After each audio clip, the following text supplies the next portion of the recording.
चुड़ैलों का जादुई mango house. जैसे जल मछली का जीवन है वैसे ही सांसें तुम इंसानों का जीवन है।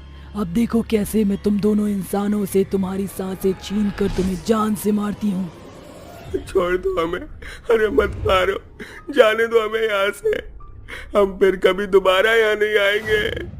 हम सच कह रहे हैं, प्लीज हमें जाने दो। नहीं, मैं तुम दोनों में से किसी को भी जिंदा नहीं छोड़ूंगी। आखिरी बार इस दुनिया को देख लो, क्योंकि अब तुम मरने वाले हो।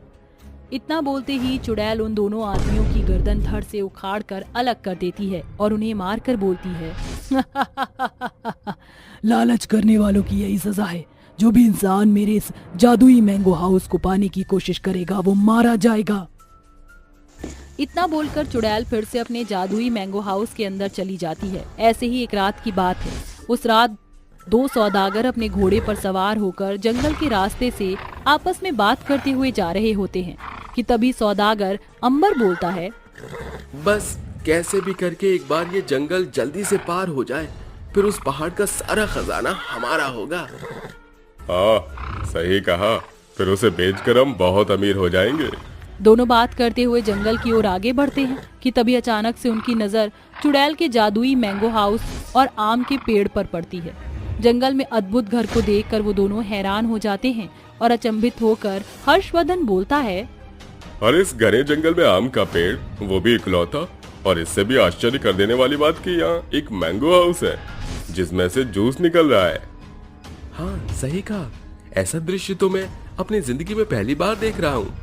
आज से मैंने पहले कभी कुछ ऐसा नहीं देखा था। मुझे तो ये मैंगो हाउस जादुई लग रहा है।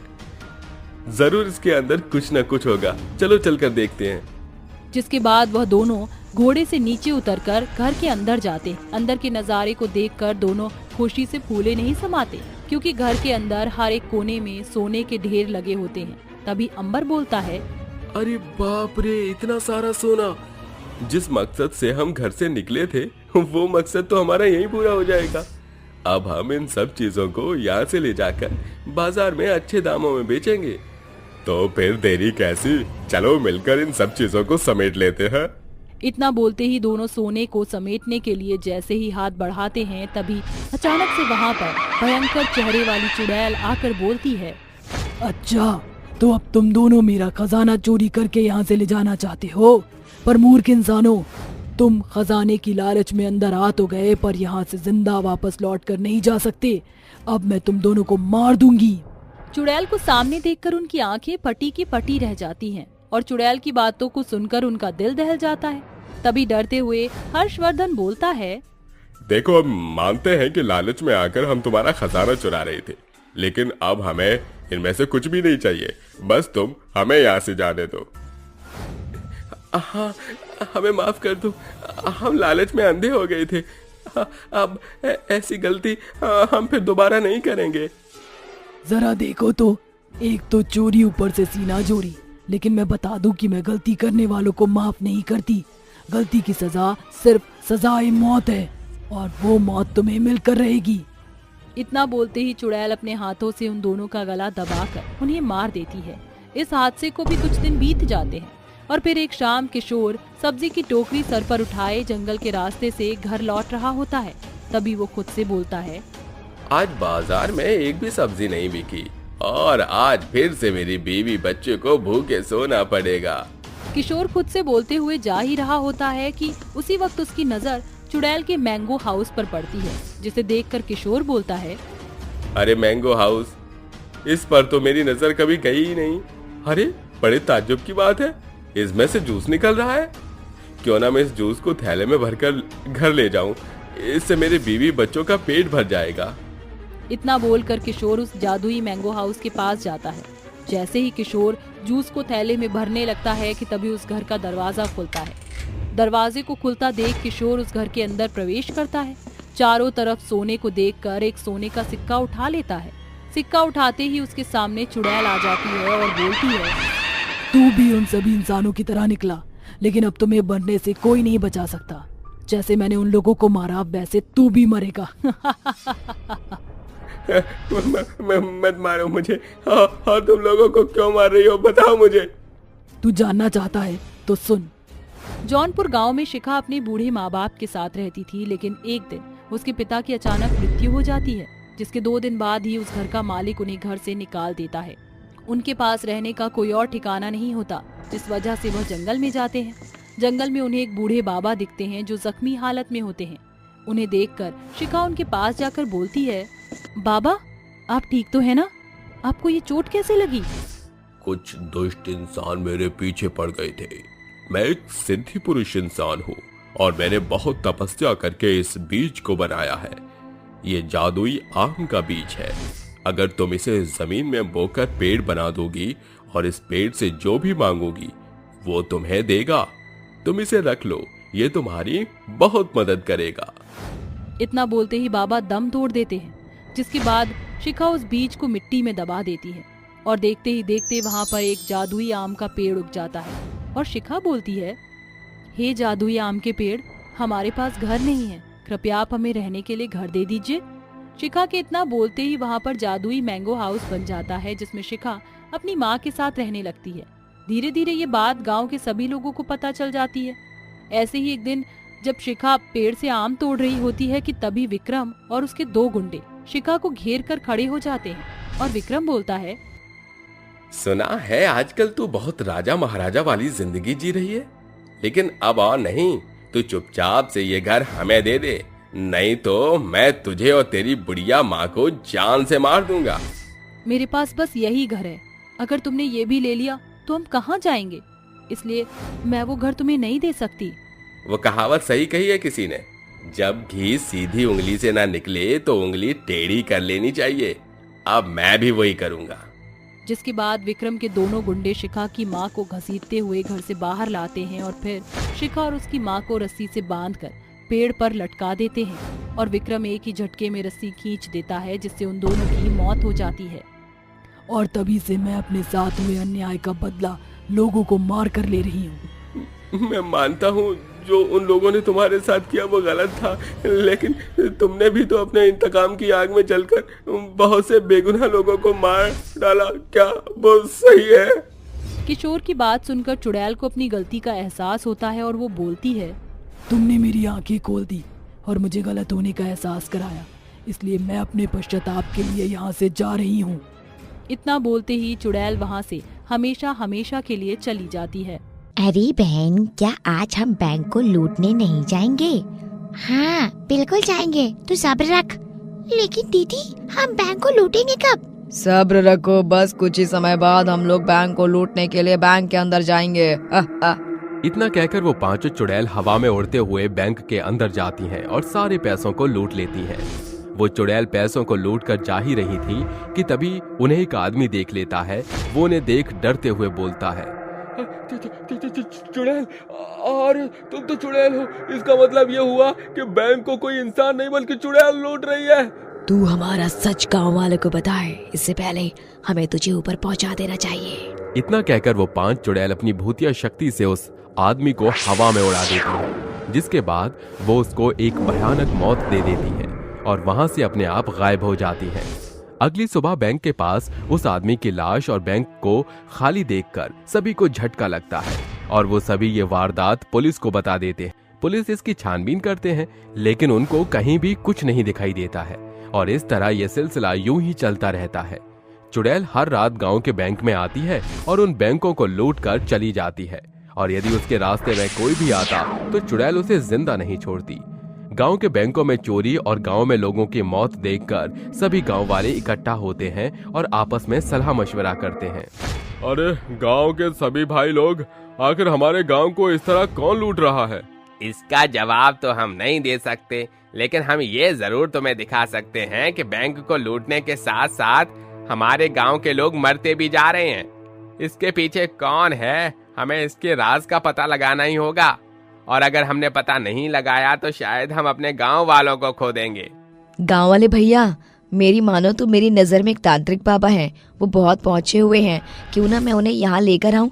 यदि मैं उन्हें यहाँ लेकर आऊंगी तो शायद वो हमारी इस परेशानी का हल बता देंगे। हाँ बहन, तुम बिल्कुल सही बोल रही हो, हमें तुम्हारी बात पर विश्वास करना ही होगा। जाओ, तुम उन बाबा को लेकर आ जाओ। उनकी बात सुनकर अनुपमा अपने गांव के हरित जंगल में जाती है, जंगल में चारों तरफ हरे भरे पेड़, फूल और पक्षी चहचहा रहे थे। उसी जंगल के बिल्कुल बीचों बीच एक बाबा बैठे हुए थे। जैसे ही अनुपमा उस बाबा के पास जाती है, वैसे ही बाबा बोलते हैं, आओ अनुपमा, मुझे तुम्हारा ही इंतजार था। बाबा, हमारे गांव में आखिर ऐसा क्यों हो रहा है? जब आपको ये सब कुछ पता है तो आपको इसके पीछे का राज भी पता ही होगा। आप तो जाने माने सिद्ध तांत्रिक हैं। हाँ, मैं जानता हूँ। इसके पीछे कोई और नहीं बल्कि तुम्हारी 5 बहुएं हैं। वो तुम्हारे गांव के बैंक को लूट रही हैं, और साथ ही अगर उसके रास्ते में कोई आता है तो तुम्हारी बहुएं उस इंसान को एक भयानक मौत दे देती हैं। लेकिन वो ऐसा क्यों कर रही है बाबा जी? ये तो उन्हें यहाँ बुलाने के बाद ही पता चलेगा अनुपमा। मैं तुम्हारे गांव नहीं जा सकता क्योंकि तुम्हारे गांव में उन चुड़ैलों की शक्तियाँ बहुत ही ज्यादा हैं।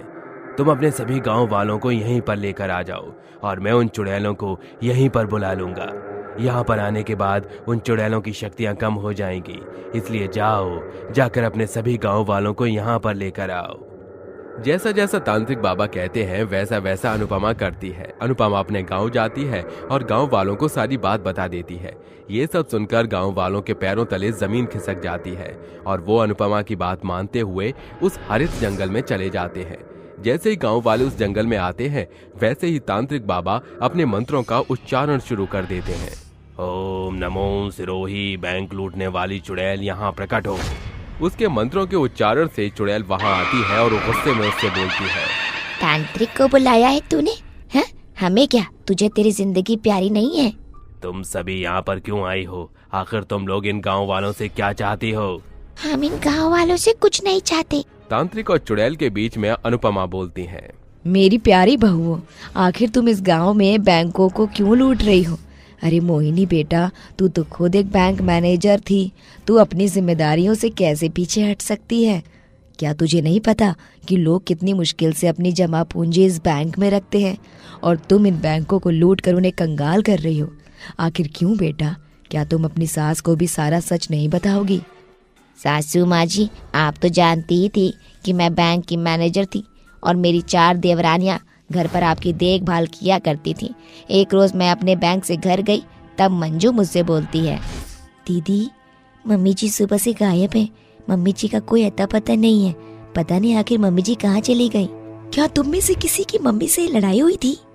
नहीं, हम में से किसी की भी लड़ाई मम्मी जी से नहीं हुई है। लेकिन फिर भी मम्मी जी मिल नहीं रही। दीदी कुछ तो कीजिए, अगर हमने मम्मी जी का पता नहीं लगाया तो न जाने क्या होगा। मेरे मन में तो उल्टे सीधे ख्याल आ रहे हैं। चुप करो तुम सब, मम्मी जी को कुछ भी नहीं होगा। वो सभी आपस में बात कर ही रहे थे कि तभी उनके घर के फोन पर एक फोन आता है और जैसे ही मोहिनी फोन उठाती है वैसे ही अननोन आदमी उससे बोलता है, अगर तुझे तेरी सास चाहिए तो 5 करोड़ रुपए हमें दे दे, तभी तुझे तेरी सास मिलेगी। और हाँ, खबरदार अगर तूने किसी पुलिस की मदद लेने की सोची तो। मोहिनी कुछ बोलती उससे पहले उस आदमी ने फोन काट दिया। मोहिनी और उसकी 4 देवरानियां अब बड़ी ही टेंशन में रहने लगती हैं। लेकिन एक दिन मोहिनी के दिमाग में बैंक को चोरी करने का ख्याल आता है और वो ये बात अपनी देवरानियों को बता देती है। सभी बहुएं अब बैंक को लूटने के लिए सहमत होती हैं। लेकिन ये बात गांव का एक आदमी सुन लेता है और वो जाकर सीधा पुलिस को बता देता है। एक तरफ तो मोहिनी और उसकी 4 देवरानियां बैंक को लूटकर अपनी मां को छुड़वा लेती हैं, तो वहीं दूसरी तरफ पुलिस उनका पीछा करती है। ये देख वो 5 बहुएं अपनी सास को घर भेज देती हैं, जिसके बाद पुलिस उन 5 का एनकाउंटर कर देती है। इस तरह हम लोगों की मौत हो गई और तब से हम लोगों ने कसम खा ली कि अब हम बैंकों को नहीं छोड़ेंगे और हमारे रास्ते में जो भी आएगा हम उसको मौत के घाट उतार देंगे। उनकी बात सुनकर अब सभी गांव वालों की आंखों में आंसू आ गए थे। तभी अनुपमा बोलती है, बहू, तुम लोगों ने जिसको बचाने के लिए अपनी जान गंवा दी, आज वो तुम लोगों के सामने हाथ जोड़कर विनती कर रही है कि तुम गरीब लोगों के पैसों को वापस लौटा दो और यहाँ से अपनी दुनिया में चली जाओ। क्योंकि जैसे हम लोग गरीब थे और पैसों के लिए मोहताज थे, आज वैसे ही गांव के लोग पैसों के लिए मोहताज हैं। ठीक है मम्मी जी, हम 5 यहाँ से जा रहे हैं, लेकिन अगर कभी इस गांव में कोई चोर आकर दोबारा यहाँ ऐसा कुछ करता है तो आप सभी गांव वाले बस एक बार हम लोगों को आवाज लगा देना, हम लोग तुरंत यहाँ आ जाएंगे। इतना कहकर वो सभी चुड़ैल गांव वालों को उनका पैसा देकर वहां से चली जाती हैं, जिसके बाद अब उस गांव में ना तो किसी भी बैंक में चोरी हुई और ना ही किसी की मौत हुई, और इस तरह अब सभी गांव वाले खुशी खुशी रहने लगे।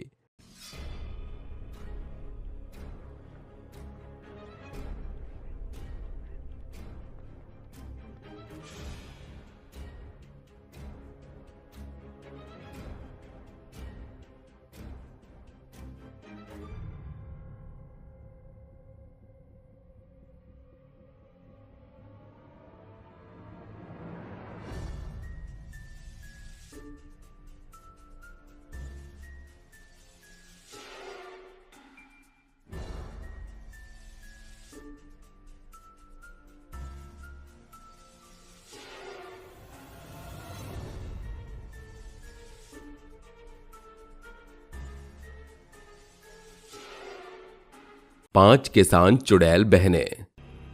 सुबह का वक्त था, कोयल कुहू कुहू कर रही थी। तभी खेत में 5 डरावनी चुड़ैल सोकर उठती हैं और उठकर कहती हैं, अपने अपने काम पर लग जाओ, पता है ना क्या करना है। हाँ पता है, जा रही है। ऐसा बोलकर पांचों चुड़ैलें उसी खेत में काम करने लग जाती हैं। पहले पांचों चुड़ैलें मिलकर हल चलाकर जुताई करने लगती हैं और अगले दिन से एक एक करके बीज बो देती हैं, फिर पानी डालती हैं। 3 हफ्ते बाद उनकी फसल सूख जाती है तो 5वीं चुड़ैल अपने खेत को सूखते हुए देखकर कहती है, ओह नो, खेत तो सूखकर बंजर हो गई। अब मुझे दोबारा ऐसे खून से सींचना होगा, वरना ये सही में पूरी बर्बाद हो जाएगी। अरे मीठी, तो इतना परेशान क्यों है? अरे निम्बो, क्या बताऊं तुझे, मेरी पैदावार खराब हो रही है। मुझे जल्दी से लहू डालना होगा, वरना खेती खराब हो जाएगी। मैं भी शिकार करके आती हूँ। हाँ हाँ कर ले, मैं भी चलती हूँ, मुझे बहुत भूख लग रही है। ये बोलकर दोनों चुड़ैल बहनें अपने खेत के आसपास आते जाते लोगों की राह देखने लगती हैं। तभी निम्बो चुड़ैल को दूर से आता कोई शिकार दिखता है। अरे वाह वाह वाह, आ गया मेरा शिकार, आ गया। मैं तो चली उसे खाने के लिए। ओए नहीं, पहले मुझे चाहिए, इसके लहू से मुझे अपनी खेती को उपजाऊ बनाना है। वो आदमी खेत के पास से गुजरता हुआ जाता ही है कि दोनों चुड़ैल उसे मार कर उसका खून पी लेती हैं। दूसरी उसके खून को अपनी बाल्टी में भरकर अपनी बंजर फसल में डाल देती है और कहती है, अब देखियो कैसी मेरी फसल और उपजाऊ बनेगी। अरे यार, तुम लोगों को भूख नहीं लग रही क्या? मुझे तो मांस खाने का मन कर रहा है, जो भी आया उसे झपट लूंगी। हाँ हाँ, आओ मेरी प्यारी बहनों, एक साथ शिकार करने चलते हैं। अरे दीदी, जाने की क्या जरूरत है, जो भी इस खेत के पास से गुजरेगा उसे यहीं मार डालेंगे हम। हाँ हाँ, बड़ा मजा आएगा, चलो। ऐसा बोलकर 5 चुड़ैल बहनें खेत के किनारे जाती हैं और छुपकर आने वाले इंसान की राह देखने लगती हैं। एक पेड़ के पीछे छुप जाती है, एक पेड़ के ऊपर तो कोई खेत की फसल के बीच में। तभी 2 लड़के गुनगुनाते हुए आते हैं, मैं तेरा बॉयफ्रेंड, तू मेरी गर्लफ्रेंड, ओ मैनू कहंदी ना ना ना ना, रुकते जा मेरी गल तो सुन ले, ओ मैनू कहंदी ना ना ना ना। अचानक से ऊपर से उड़कर चुड़ैल उसके सामने खड़ी हो जाती है और कहती है, मैं तेरी गर्लफ्रेंड, तू मेरा बॉयफ्रेंड, अब ना कहूंगी तुझे ना ना ना ना। चुड़ैल, ये कहाँ से आ गई? चुड़ैल चुड़ैल आ गई, भागो भागो, ऐसे छोड़ दो हमें, अरे भागो। हाँ हमें छोड़ दो, अरे जाने दो हमें यहाँ से। चलो ठीक है, तुम दोनों को मेरा बॉयफ्रेंड नहीं बनना तो कोई बात नहीं, हम तुम्हें अपना लंच डिनर जरूर बनाएंगे। आ जाओ दीदी निम्मो, मीठी, रूबी, जल्दी आ जाओ। 5 चुड़ैल उन दोनों लड़कों को घेर लेती हैं, जिसके बाद बेरहमी से मारकर उनका खून पीती हैं। बचा हुआ खून खेत की फसलों में डाल देती हैं। अगले दिन गांव के लोगों को उनके शरीर के कुछ हिस्से मिलते हैं। वक्त बीतता है, अक्सर चुड़ैलें उनके खेत से गुजरने वाले हर गांव वालों को मार डालती थी। आखिर क्यों उस खेत के पास लोगों की बची कुची लाशें मिलती थी? क्यों 5 चुड़ैलें उन लोगों को इस तरह मार देती थी? जानने के लिए कहानी में आगे बढ़ते हैं। रात के समय दिव्या और करण उस खेत के पास से शॉर्टकट ले लेते हैं। तभी 5 चुड़ैलें उनके सामने आ जाती हैं और कहती हैं, आज तो फिर से शिकार मिल गया। अब तो इन दोनों के खून से भी खेत उपजाऊ बना देंगे। हाँ हाँ बिल्कुल। नहीं नहीं, हमें छोड़ दो, हमें जाने दो। अब समझ आया कि दादी ने हमें इस खेत के पास से गुजरने के लिए क्यों मना किया था। चलो चलो, अरे भागते हैं यहाँ से।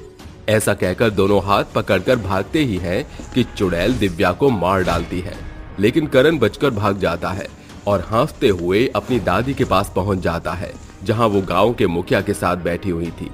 दादी दादी दादी, मुझे माफ कर दीजिए, मैंने आपकी बात नहीं मानी दादी। क्या हुआ बेटा, सब आराम से बता। और दिव्या कहाँ है, क्यों नहीं वापस लाया? दादी के इतना पूछने पर करण डरते डरते उसे सब बता देता है, जिसके बाद वो बात सुनकर मुखिया, दादी और आधे गांव वाले खौफ में आ जाते हैं। क्या तू उसे अकेला छोड़कर आ गया? अब तो वो चुड़ैल उसे खा भी गई होंगी। पर दादी, वो चुड़ैल ऐसा क्यों कर रही है? क्योंकि बेटा, इसके पीछे एक बहुत बड़ी वजह है। मैं बताती हूँ। मैंने छुपकर सब देखा था तब। कुछ 8 महीने पहले की बात है। वो 5 अनाथ किसान बहनें बहुत मेहनत से खेती किया करती थी। 5 लड़कियां बिया लायक हो गई थी। 5 अब दिन रात खेतों में ही लगी रहती थी। रात में 3 बहनें काम कर रही थीं, तभी पहले वाला मुखिया गलत इरादों से उनके पास आकर हाथ पकड़ने लग गया। और तभी वो बोली, छोड़ो छोड़ो मेरा हाथ मुखिया जी, आप ये क्या कर रहे हो? अरे ऐसा कैसे छोड़ दूं? वैसे भी यहाँ कोई नहीं है। आप पागल हो गए हो क्या मुखिया जी? निम्मो, रूबी, जल्दी आओ। सोनिया की आवाज सुनकर वो दोनों भी आ जाती हैं और पत्थर उठाकर मार देती हैं, जिसके बाद उस मुखिया के सिर से खून बहने लगता है और वो गुस्से में अपनी जेब से चाकू निकालकर तीनों बहनों को बेरहमी से मार डालता है। आवाज सुनकर दोनों बहनें भी आ जाती हैं। अपनी तीनों बहनों की लाश को देखकर रोते हुए वो कहती हैं, दीदी दीदी, तुम्हें ये क्या हो गया? किसने किया तुम्हारे साथ? मुखिया जी, आपने? क्योंकि ये मेरी बात नहीं मान रही थी, मुझे पत्थर फेंक कर मारा। लेकिन अब मैं सोच रहा हूँ कि तुम दोनों के मार डालूं, जिससे तुम्हारा यह खेत मेरा हो जाएगा। तुम पागल हो गए हो मुखिया। मैं तुम्हारे बारे में अपने पूरे गांव वालों को बताऊंगी। बताएगी तो तू जब जिंदा बचेगी। ऐसा कहते ही मुखिया उन दोनों को भी मार देता है और उन 5 बहनों की लाशें उसी खेत में दफना देता है। कुछ दिन बाद 5 बहनें चुड़ैल बनकर वापस लौटती हैं और उस मुखिया को जान से मार डालती हैं। तब से उनकी आत्मा भटक रही है और लोगों को मारे जा रही है। तो दादी, ये कौन से मुखिया जी हैं? ये दूसरे मुखिया जी हैं। मुझे लगता है दादी, उनकी आत्मा इसलिए भटक रही क्योंकि उनकी लाशों का अंतिम संस्कार नहीं हुआ है। उनकी लाशों को निकालकर पंडित जी से पूजा करवानी चाहिए, तभी कुछ हो सकता है। हाँ बेटा, तुम सही कह रहे हो। जाकर पंडित जी को ले आओ और गांव के आदमी उनकी दबी लाशें निकालेंगे। मुखिया की बात सुनकर गांव के 4-5 आदमी उस खेत में से उन 5 चुड़ैलों की लाशें निकाल लेते हैं। तभी चुड़ैलें उन आदमियों को हवा में उछाल देती हैं। क्यों आए हो तुम यहाँ और क्यों हमारी लाशों को निकाल दिया? चले जाओ यहाँ से। हाँ, वरना हम तुम्हें मार डालेंगे। अरे तुम कुछ भी कह लो, हम 5 लाशों को निकाल कर रहेंगे। गांव के आदमी उन लाशों को ले जाते हैं। इतने में चुड़ैल उन्हें और मारने लगती है। तभी करण वहीं पंडित जी के साथ आकर कहता है, बस बहुत हो गया। और कितने मासूम लोगों की जान लोगी तुम? अब तू भी मरेगा। देखो, मेरी बात को समझो। इस तरह भटकता तुम्हें कुछ नहीं मिलेगा और अपना बदला तो तुम ले ही चुकी हो, तो क्यों इन मासूम लोगों की जान ले रही हो? मेरी मानो तो हमें मुक्ति दिलाने दो, तुम 5 की। तू जानता भी है क्या बोल रहा है और हमारे साथ क्या हुआ है? हाँ, सब पता करके आया हूँ। अन्याय हुआ है तुम्हारे साथ, लेकिन फिर तुमने भी मासूम लोगों को मारकर अन्याय किया है। पंडित जी, आप इन आत्माओं को कब्जे में कीजिए। पंडित अपने मंत्रों से उन्हें बोतलों में बंद करता है और गांव के लोग उनकी लाशों का अंतिम संस्कार कर देते हैं, जिसके बाद 5 चुड़ैलें गायब हो जाती हैं और उनकी आत्मा को शांति मिल जाती है। जिसके बाद अब गांव में सब पहले जैसा हो जाता है। रात के समय कब्रिस्तान में एक कब्र के अंदर से एक बहुत ही भयानक सरकती चुड़ैल निकलती है, जिसका नाम शकुंतला होता है।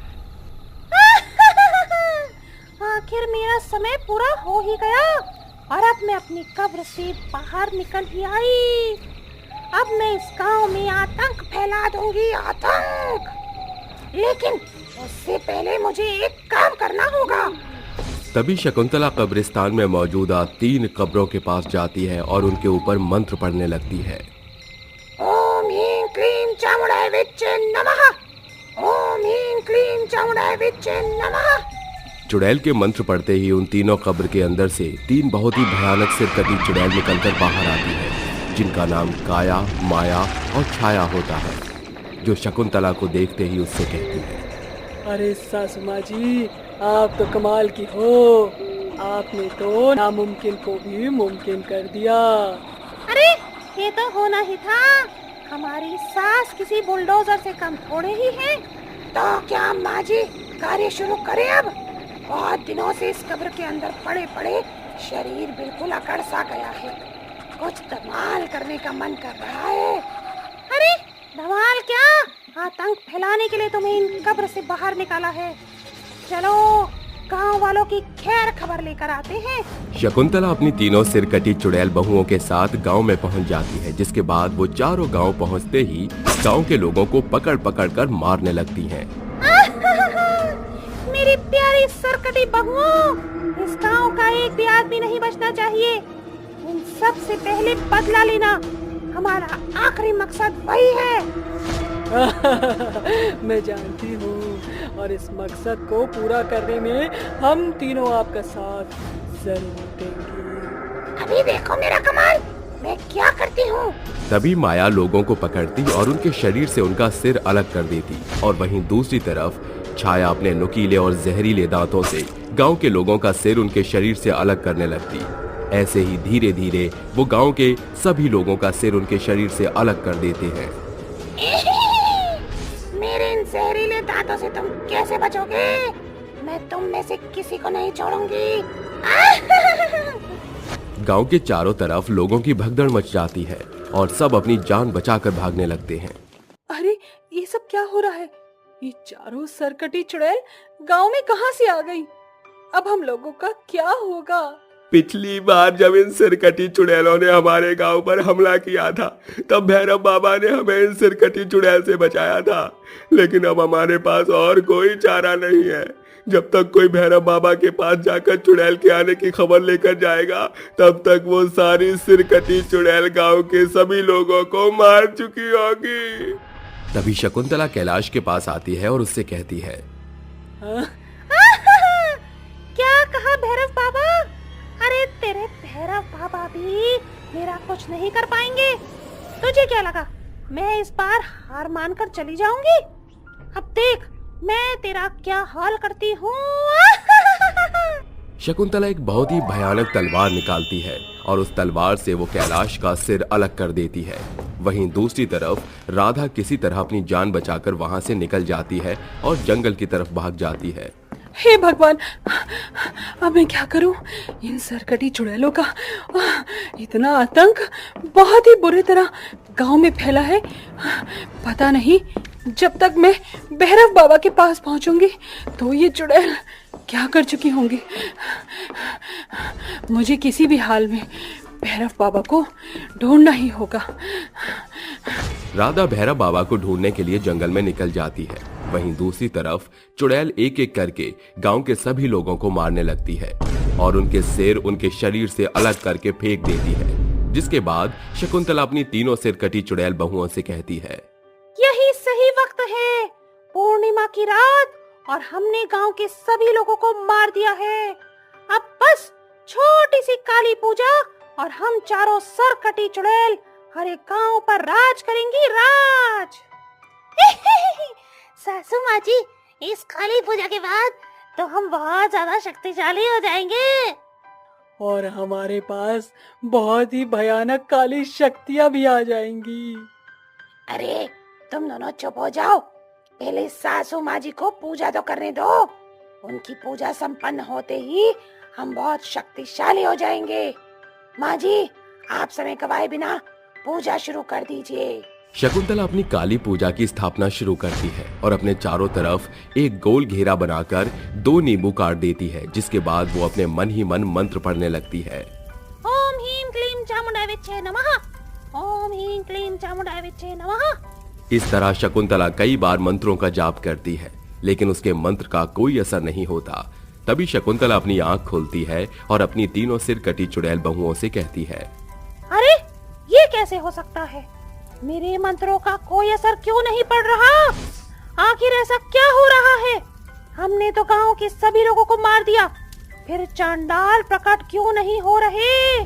तभी वहां राधा भैरव बाबा को लेकर पहुंच जाती है, जिसके बाद भैरव बाबा शकुंतला से कहते हैं, सिरकटी चुड़ैल, तेरी इतनी हिम्मत कि तू दोबारा से वापस गांव में आ गई। अरे तुझे पिछली बार इस गांव से मैंने भगाया था ताकि तू दोबारा यहाँ ना आ सके, लेकिन तू फिर भी आ गई। अब देख मैं तेरा क्या हाल करता हूँ। अच्छा तो ये बात है, तभी तो बोलूं मेरे मंत्र का पूरा प्रयोग क्यों नहीं हुआ। इस औरत ने तुम्हें यहाँ बुलाया है, इसे तो मैं नहीं छोड़ूंगी और साथ ही साथ तुझसे भी अपना पुराना बदला लूंगी। तभी शकुंतला अपनी शक्तियों से भैरव बाबा के ऊपर वार करने लगती है, जिसकी वजह से भैरव बाबा को एक बहुत ही बड़ा करंट का झटका लगता है और वो बहुत दूर जाकर गिरते हैं। अब बता भैरव, तू मेरा मुकाबला कैसे करेगा? इस बार मैं तुझसे भी ज्यादा शक्तिशाली होकर वापस आई हूँ, तो मेरा कुछ नहीं बिगाड़ सकता। दुष्ट चुड़ैल, हर बुराई का अंत होता है। तुझे क्या लगा चंद शक्तियों से तू मुझसे जीत जाएगी? मैं तुझे नहीं छोड़ूंगा। तभी भैरव बाबा मंत्र का उच्चारण करने लगते हैं। वक्रतुंड महाकाय सूर्यकोटि समप्रभा निर्विघ्नं कुरु मे देव सर्वकारेषु सर्वदा। भैरव के मंत्र पढ़ने से चारों सिरकटी चुड़ैल बहुत ही बुरी तरह तड़पने लगती हैं, जिसके बाद भैरव चुड़ैल से कहता है, देख चुड़ैल, मैं आखिरी बार पूछ रहा हूँ, आखिर तो इन गांव वालों को क्यों परेशान कर रही है? क्या चाहती है तू? बताती हूँ, सब कुछ बताती हूँ। कुछ समय पहले हम इस गांव में बहुत हंसी खुशी रह रहे थे। मेरी ये तीनों बहू मेरा बहुत अच्छे से ख्याल रखती थी, लेकिन इस गांव की एक औरत ने हमारे ऊपर काला जादू कर दिया, जिसके बाद उसने हम चारों का सर काटकर चांडाल को चढ़ा दिया। तब से हम सरकटी चुड़ैल लोगों को मारती जा रही है। हम चारों सरकटी चुड़ैल उस औरत को मारना चाहती हैं, जिसके लिए हमें बहुत ज्यादा शक्तियों की जरूरत थी। इसीलिए हमने लोगों को मारना शुरू कर दिया, ताकि चांडाल हमसे खुश होकर हमें ज्यादा शक्तियां दे दे। तुम्हारे साथ जो हुआ वो बहुत ही बुरा हुआ, लेकिन अब तुम उन सबको भूल जाओ और यहाँ से हमेशा हमेशा के लिए चली जाओ। इसी में तुम्हारी भलाई है, नहीं तो मुझे तुम्हारा हमेशा हमेशा के लिए खात्मा करना होगा। जब तक मेरा बदला पूरा नहीं हो जाता, मैं यहाँ से कहीं नहीं जाऊंगी। भैरव बाबा के कई बार समझाने के बाद भी शकुंतला उसकी एक नहीं सुनती, जिसके बाद भैरव बाबा अपने मन में मंत्र का उच्चारण करते हैं। जटाटवी गलज्जल प्रभा पावित स्थले कलेवलंब लंबिता भुजंग तुंग मालिकाम डुमर डुमर डुमर निनाद वर्धमर मुनर्गये चकार चंड तांडवम तनोतु ना शिवा शिवम।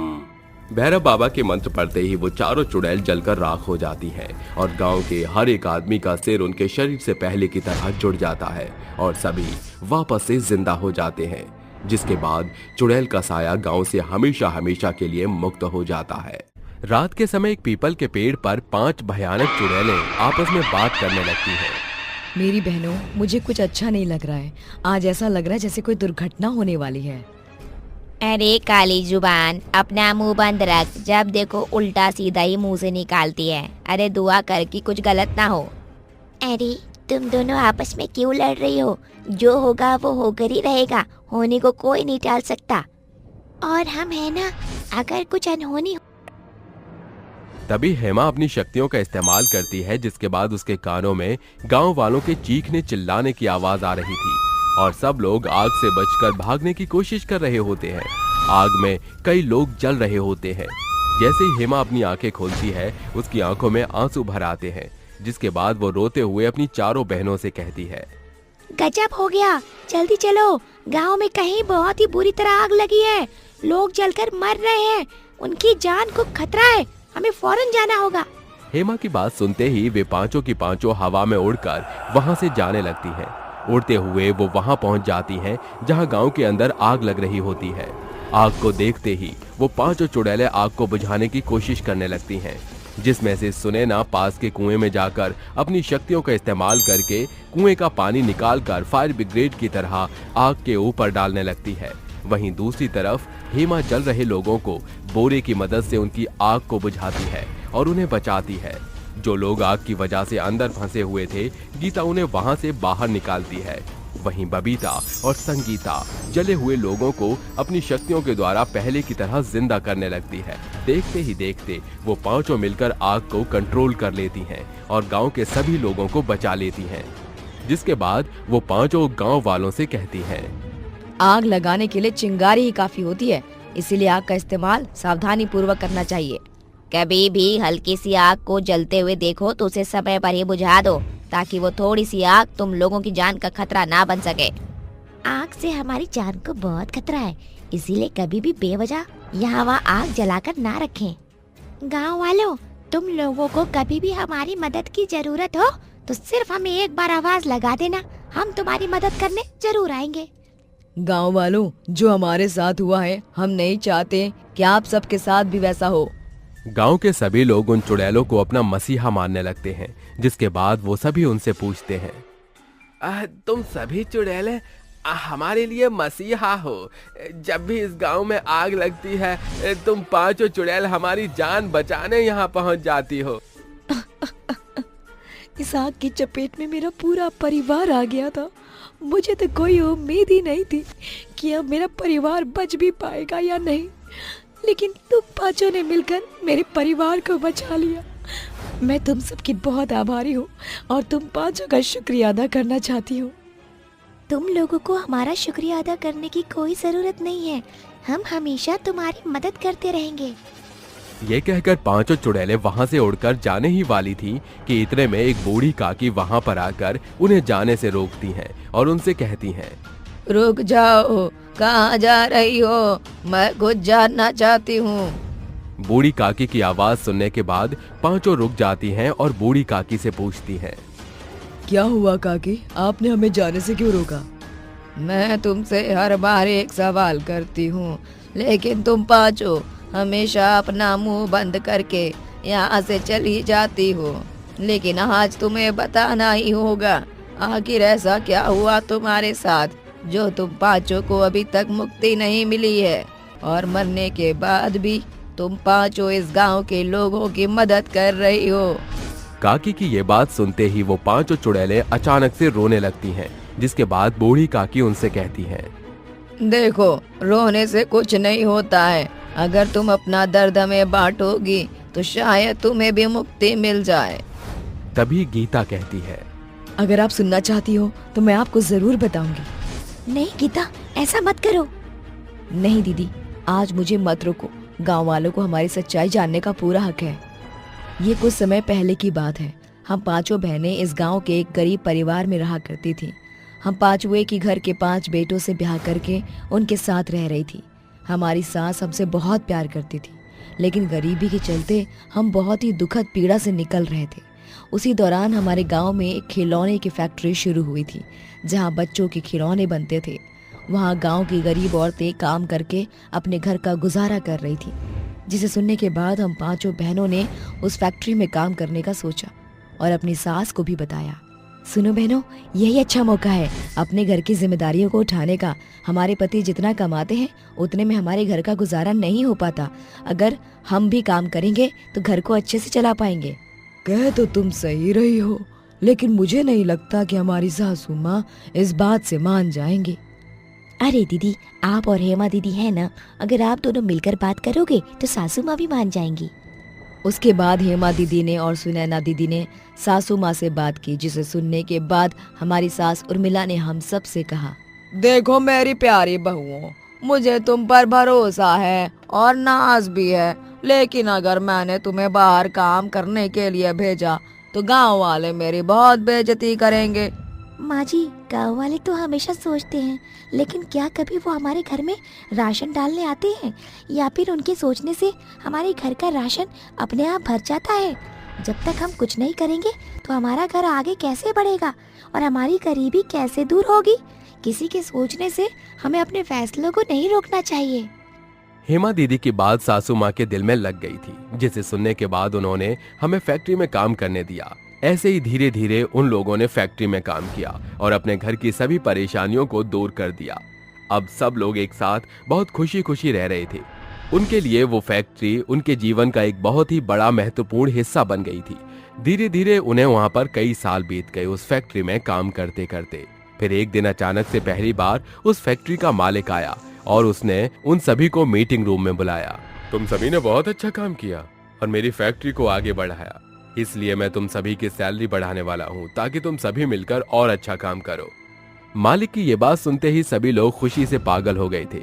वहीं दूसरी तरफ अचानक से फैक्ट्री के एक एरिया में थोड़ी सी आग लग गई। उस समय फैक्ट्री का एक गार्ड वहां पर आया, लेकिन आग को देखकर वो वहां से डर कर भाग गया। आग धीरे धीरे बहुत ज्यादा बढ़ गई और वो सभी वहीं पर फंस गए। उस आग की वजह से कई लोगों की जानें भी चली गईं। कुछ लोग तो अपनी जान बचाकर भाग गए और कुछ लोगों को उन्होंने उस आग में मरने से बचाया, लेकिन वो पांचों बहनें अपने आप को बचा न पाईं और वो पांचों उस आग की चपेट में आकर मर गईं। लेकिन मरने के बाद भी उनकी आत्मा को शांति नहीं मिली और वो पांचों चुड़ैल बनकर यहाँ वहाँ भटकने लगीं। तुम पांचों तो सच में हमारी मसीहा हो। हमें तो पता ही नहीं था कि तुम्हारे ऊपर इतना बुरा बीता हुआ काल है। मुझे माफ कर दो मेरी बेटियों, मुझे माफ कर दो। अरे आप हमसे माफी क्यों मांग रही हो? हम तो बस चाहते हैं कि जो हमारे साथ हुआ वो किसी दूसरे के परिवार के साथ ना हो, इसीलिए हम हमेशा गांव की रखवाली करने के लिए यहीं रहेंगे। जब भी हमारी जरूरत हो तो हमें पुकार लेना, हम पांचों बहनें आप सबकी मदद करने पहुंच जाएंगी। इतना कहकर वो पांचों वहां से उड़कर चली जाती हैं और गांव वाले अपने घरों में जाकर चैन की नींद सोने के लिए चले जाते हैं। जिसके बाद कभी भी गांव वालों को उन पांचों चुड़ैल बहनों की जरूरत पड़ती तो वो उन्हें पुकार कर बुला लेते और वो पांचों गांव वालों की मदद करने के लिए उनके पास पहुंच जाती।